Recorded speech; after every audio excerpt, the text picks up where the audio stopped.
પ્રવીણભાઈ સાહેબ, અમારા પોડકાસ્ટ વિડીયોમાં આપનું સ્વાગત છે અને આપની સાથે કેટલાક પ્રશ્નોની ચર્ચા કરવી છે. તો આપનું નામ અને થોડો વ્યવસાય વિશે થોડીક માહિતી આપશો, પછી આપણે આગળ વધીએ. થેન્ક યુ સાહેબ. મારું નામ પ્રવીણ ભાટિયા છે. મારી કંપનીનું નામ છે પ્રોટેકેર સિસ્ટમ પ્રાઇવેટ લિમિટેડ અને એમાં અમે એઝ અ ડાયરેક્ટર છું અને અમે ક્લીન રૂમ ઇક્વિપમેન્ટ અને ટંકી પ્રોજેક્ટ્સ, મોડ્યુલર ઓપરેશન થિયેટર એ બધાનું અમે મેન્યુફેક્ચરિંગ કરીએ છીએ. હા સાહેબ, હવે સવાલ એ છે કે ભારત સરકાર જે રીતે ચાલી રહી છે એ એની પોલિસી હોઈ શકે, પરંતુ ગવર્મેન્ટ એજન્સીઓનું પ્રાઇવેટલાઇઝેશન થઈ રહ્યું છે અને સરકારી નોકરીઓ ખૂબ ઘટી રહી છે. તો સમાજના લોકોએ ઉદ્યોગ તરફ વળવું જોઈએ. તો એ બાબતે થોડીક આપ વિસ્તૃત વાત કરશો એવી વિનંતી છે. હવે સાહેબે જે રીતે કીધું કે એ વાત સાચી છે. અત્યારે નોકરીઓ ધીરે ધીરે બધી ઘટતી રહી છે. એટલે હું મારો પરિચય સાથે થોડુંક જણાવીશ વિસ્તૃતની અંદર કે હું બી શરૂઆતમાં નોકરી જ કરેલી છે, નોકરી જ કરતો હતો. પણ મારો એક ટાર્ગેટ હતો કે ભાઈ મારે બિઝનેસ કરવો છે એમ.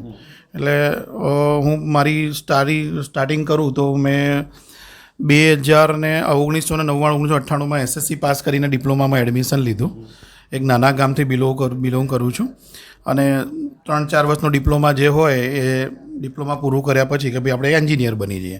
અને અમે નોકરીમાં પણ મેં કીધું લાગી ગયા. આ નોકરીમાં લાગી ગયા પછી શું એમ, પણ જે પગાર હતો એ બહુ જ નોમિનલ હતો. પણ એક ટાર્ગેટ હતો કે ભાઈ મારે ધંધો કરવો છે. એટલે મેં કે ધંધા માટે પૈસા જોઈએ. પૈસા માટે જ્યારે પોઈન્ટ આવતો હતો ત્યારે અમે નાના મોટા ચાલુ નોકરી બી ધંધો કરવાનું વિચાર્યું પણ અનસક્સેસ રહ્યા. પણ એ ગોલ છોડ્યો નહીં એમ. પછી એક જ માઇન્ડ બનાવ્યું કે કોઈ એક લાઇનની અંદર આપણે એનો અનુભવ લઈએ. અને મેં એવું થોડું સર્ચિંગ કરીને મેં એ લેવલની જોબને પકડી અને એ જ જગ્યાએ મેં 7 થી 8 વર્ષ નોકરી કરી અને પછી જ મેં ધંધાની અંદર જવાનું વિચાર્યું. એટલે ધંધાની અંદર 2 વસ્તુ છે, કાં તો પૈસા જોઈએ કાં તો અનુભવ જોઈએ. એટલે મેં અનુભવ મેળવ્યો એમ. અને અનુભવ મેળવી અને આપણે ઘરેથી નાની એવી શરૂઆત કરી. શરૂઆત ધંધો આપણા કરવા માટે ટફ છે હું સમજું છું, પણ ધંધો જેને કરવો છે તો એ લક્ષ હશે તો 100% સક્સેસ થવાય છે. એટલે આપણે ઘરે બેસીને અમે ધંધાની શરૂઆત કરી. ધીમે રહીને પછી એક નાનું એવું યુનિટ લીધું અમે. ધીમે ધીમે સ્ટાફ એરેન્જ કર્યો. આજે 30 થી 40 માણસો છે આપણી પાસે. પોતાનું ઇનહાઉસ ફેક્ટરી યુનિટ છે અને સારી રીતે અમે અત્યારે કામ કરી રહ્યા છીએ. એટલે બસ એ જ વસ્તુ છે કે આપણે લોકોને ધંધો કરવા માટે તમે હિંમત રાખીને જો કરશો તો 100% સક્સેસ થવાય છે. સાહેબ, બીજો સવાલ એ છે કે સમાજના યુવાનો પાસે આ પ્રકારની ધંધાકીય માનસિકતા નથી અને વેપારમાં આવવા માટેનું એનું માનસ નથી. તો એ માટે આપ શું સંદેશો આપો છો? હવે એ વાત સાચી છે કે એ પ્રમાણે હું મારી વાત કરું તો અમને બી જ્યારે ધંધો કરવાની થયું ત્યારે એમ થતું હતું કે ધંધો કેવી રીતે કરી શકીશ એમ. સાહેબે માનસિકતા કીધી એ સાચી વાત છે કે આપણને માનસિકતા નથી, પણ ખરેખર હું તમને એ વસ્તુ 100% કહીશ કે આપણે જે સ્ટ્રગલ કરી રહ્યા છીએ ને એ જ બિઝનેસ છે. કે આજે હું એક સિમ્પલ સાદી વાત કરું, હું મારા મધરની, કે હું એવા કોઈ ફેમિલીથી નથી આવ્યો કે આપણે પૈસા હતા અને ધંધો સ્ટાર્ટ કર્યો. કે 100 રૂપિયા ઘરમાં હોય ને 100 રૂપિયા, તો એને ઘર કેવી રીતે ચલાવવું ને એ મેં મારી મા પાસેથી શીખ્યું છે. અને એ જો તમે શીખી ગયા ને કે ભાઈ 100 રૂપિયામાં આપણે ઘર ચલાવી શકીએ છીએ તો ઓછા પૈસામાં કંપની આપણે કેવી રીતે ચલાવી શકીએ, તો 100% એ માનસિકતા આપણે ચેન્જ કરવી જોઈએ.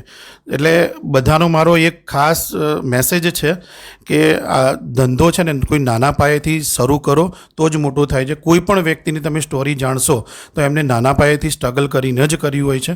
પણ 100% એ માનસિકતા બદલીને આપણે ધંધામાં આવવું જોઈએ. અને બધાની જે રીતે આપણે સ્ટ્રગલ કરીએ છીએ એ પ્રમાણે દરેક વ્યક્તિ આપણા સમાજમાં ખરેખર ધંધો કરી શકે છે.